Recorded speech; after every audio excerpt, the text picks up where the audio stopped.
Hello, everybody, and welcome back to Ameyzing Reds. I am Ameya, your host, and I know what you're thinking. How long has it been? Why didn't you talk sooner? Been busy doing a lot of other things, and also I wanted to see how the off season for Manchester United played out before getting too over the top, too over the too overly emotional.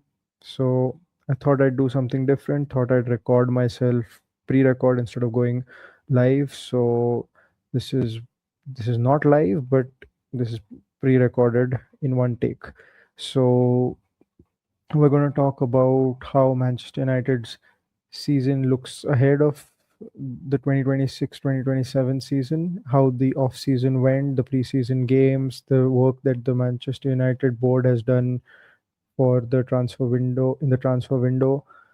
So honestly, I would say this has been a kind of a low key off season for Manchester United, and I don't think that's a bad thing.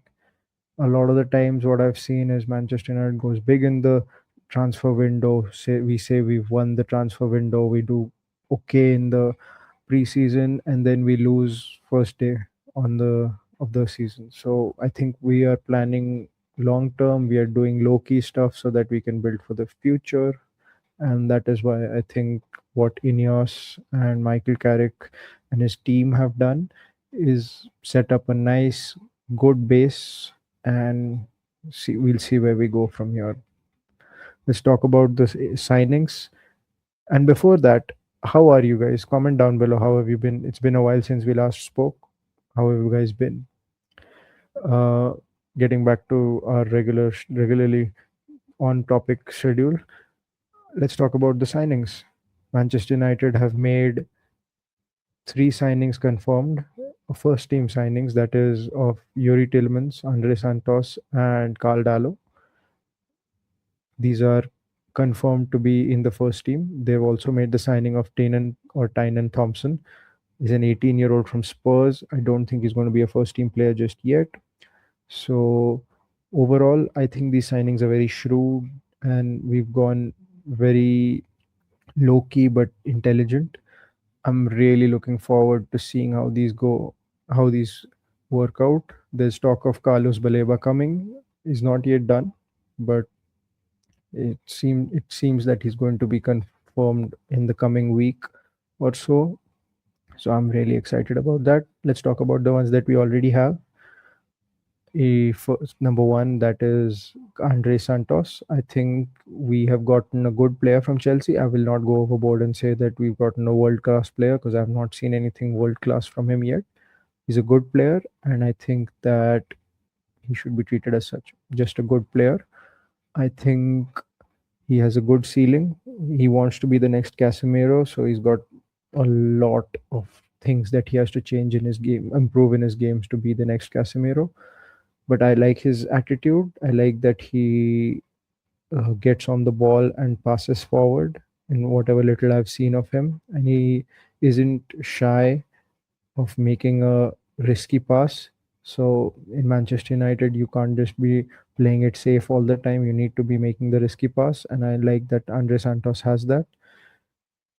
He's not a destroyer sort of midfielder. He's kind of a calm presence. He kind of makes sure that he's in the right place at the right time, sort of like Carrick was when he was a player. So I think the club have done well to get him in for 50 million pounds.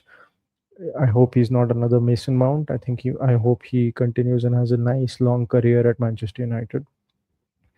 Next up, we have Carl Dallo. Nothing much to say about him. Second choice keeper. I'm glad Altay Bayindir is gone, and Andre Onana. Both were not even good enough to lace the boots of David De Gea. Glad that they're gone, albeit on loan, but they don't have a future at Manchester United. So glad they're gone. Carl Dallo. Hopefully, he can make less errors than the other two. He's a clear second choice. I know people wanted to see our own academy players get our own academy goalkeeper and Radek Pitek given a chance. But unfortunately for us and for the way life works out, Radek Vitek is the same age as Sana Lemons, who is currently our number one, and only one of them should be our first choice keeper. And the problem with having two goalkeepers who believe that they should be first choice is that they end up having a falling out. That's what happened with Dean Henderson and David De Gea. So good work, I would say, in terms of getting a fee for him. Hopefully, does well in Middlesbrough, gives us more money, and if he's that good, we get we get to see him flourish. And if he has a future at Manchester United, we have a buyback clause. So good luck to Radek. Now moving on to Yuri Tillemans. I think Yuri Tillemans might be signing of the summer for Manchester United, like Sen Lemons was, because it's a bargain that we managed to get from Aston Villa. You don't really get bargains in the Premier League like that, but for 35 million, a prime age for a centre midfielder who's Premier League proven, has won an FA Cup and a Europa League with English teams. I think he's a top class professional. I think there's a lot he can teach Kobe Mainu, and I think there's a lot that he can offer to this team. He's he's an excellent all-round central midfielder and probably going to be starting our upcoming game tomorrow. So yeah, I'm very glad that we've got Yuri Tielemans in. Now let's talk about Carlos Baleba just for a little bit. I am I am not gonna lie. I wish we had gotten Aurelien Chouameni, but I'm willing to accept the fact that he has gotten a bumper contract at Real Madrid now, so he's priced out. Carlos Baleba seems to be a done deal almost. We're just waiting for the Ornstein Bomba, so I think he's going to be a good signing for us. From what I've seen of him when a year ago or a year before, he was a very good player, very good midfielder. There's a reason why Brighton wanted 100 mil for him. Yes, his stock dipped a lot because of the poor season he had, but I don't think it was as poor as people say. He wasn't like people are acting as if he was basically just walking around with two left feet uh, on the pitch. But I think he was pretty good after AFCON. His performances improved, and on the last day of the season, he was pretty good against us. So I think if we manage to get him at 65 million, considering the fact that Manchester United will have upgraded its entire midfield, three players in like almost less than about 150 million. And contrast to that, we would have had to pay just that much to get Elliot Anderson out of Nottingham Forest. And considering the fact a player like Mateus Fernandez, who I don't think is as good as Carlos Baleba, went for 85 million. I think 65, 70 million is a very good bargain buy for Manchester United. And I think people will say that these are just like when sniffing around the bargain bins. But to them, I say, fuck you, shut up. I think these are very good signings, very astute signings, and very smart signings. These are the things that will make sure that we have a good top and a good the ceiling is good and the floor is also raised, so that it doesn't happen like it used to in the last season where Casemiro would come off and we would have nobody because Manuel Ugarte would just shit the bed. So I think we've managed to make sure we have a high ceiling and a high floor as well. So I think that is a good signing and kudos to Ineos. I don't give him much props for the off football issues like the season tickets problems and a whole lot of the controversy with Jim Ratcliffe and stuff. But credit when credit is due.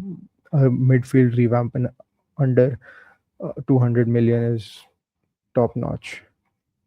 If we talk a little bit about potential signings, a left back is definitely needed because Luke Shaw definitely can't handle it on his own. So I hope we manage to break the bank for Lewis Hall because he is a very talented left back.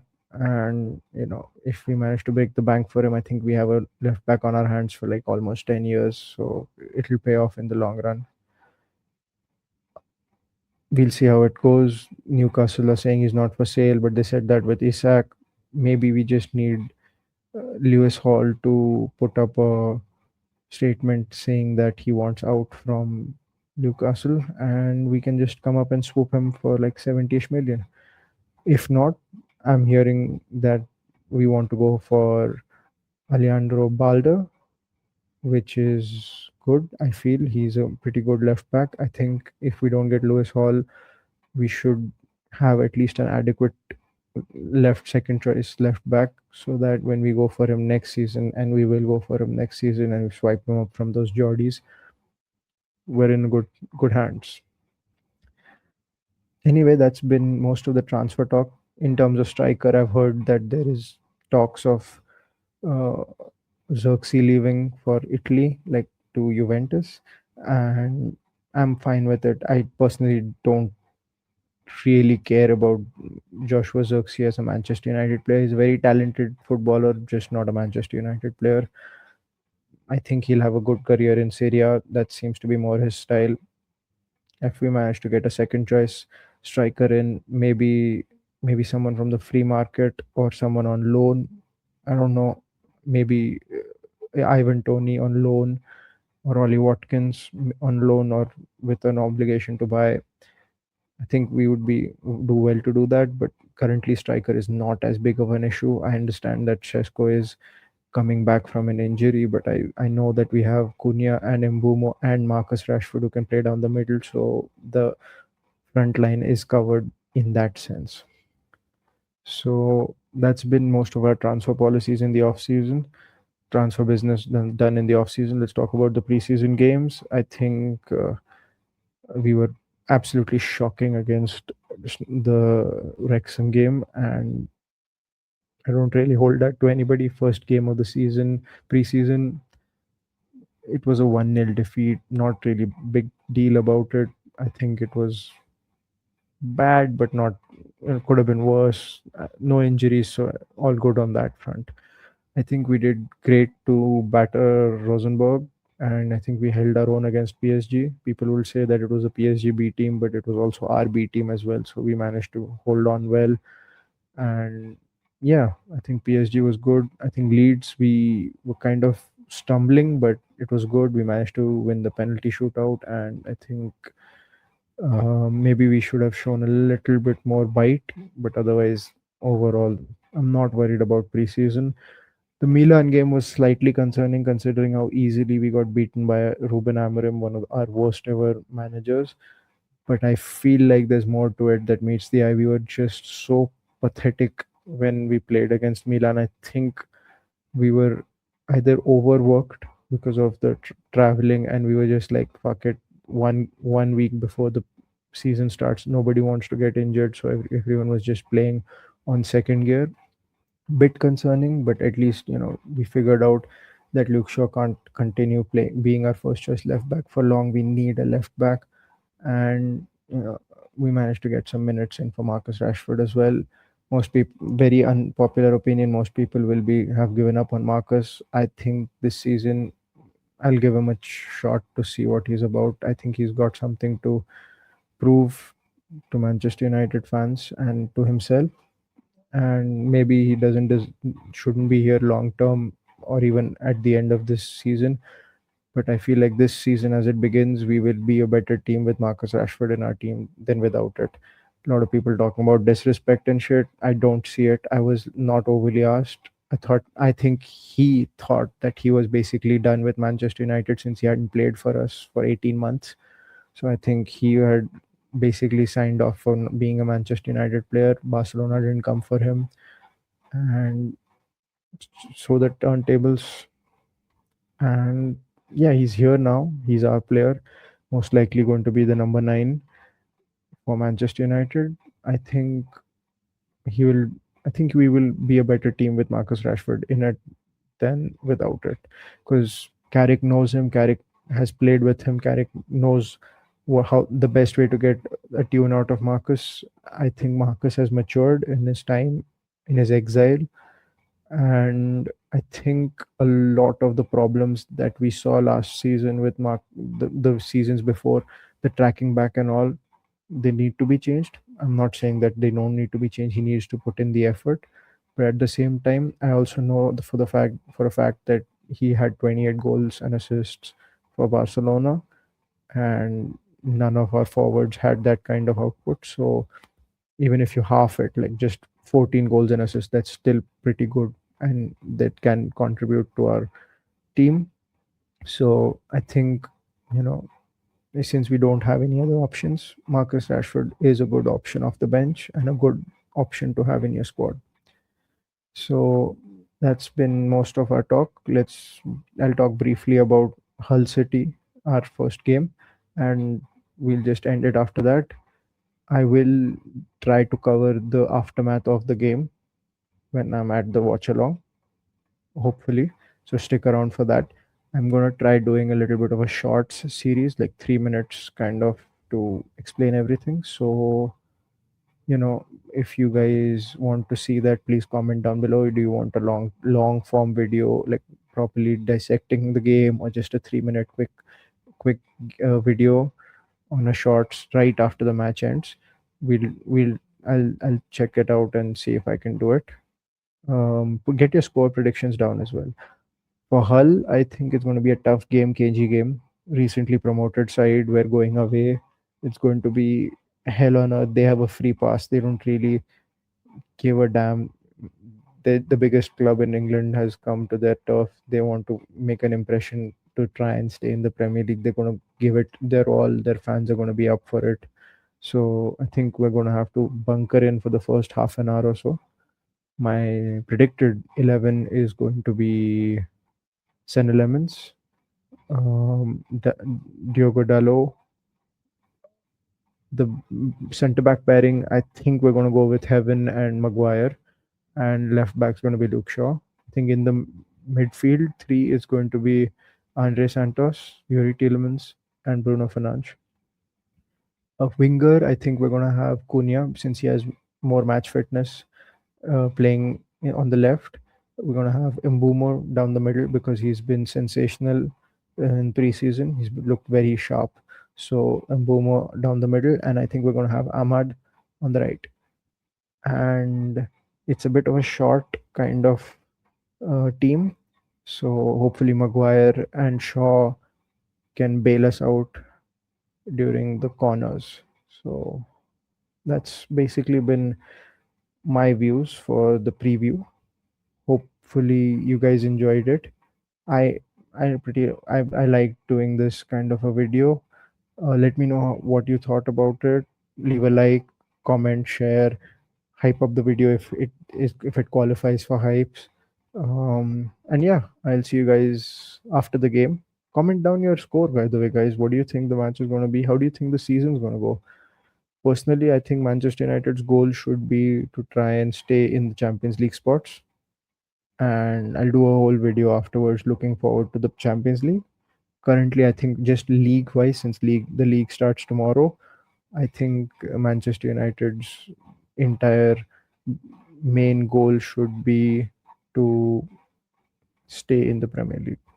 We could end up fourth and we'll still have improved because we'll have done back to back Champions League finishes for the first time since Ole Gunnar Solskjaer. I think there were three permanent managers in the middle of that. So, or two permanent managers in the middle of that. So a lot of time has passed. It's high time United start being serious UCL team again, and I think this squad has it in them to do it. So that's been my thought, guys. Let me know what you think, and I'll catch you guys later. All right, see you.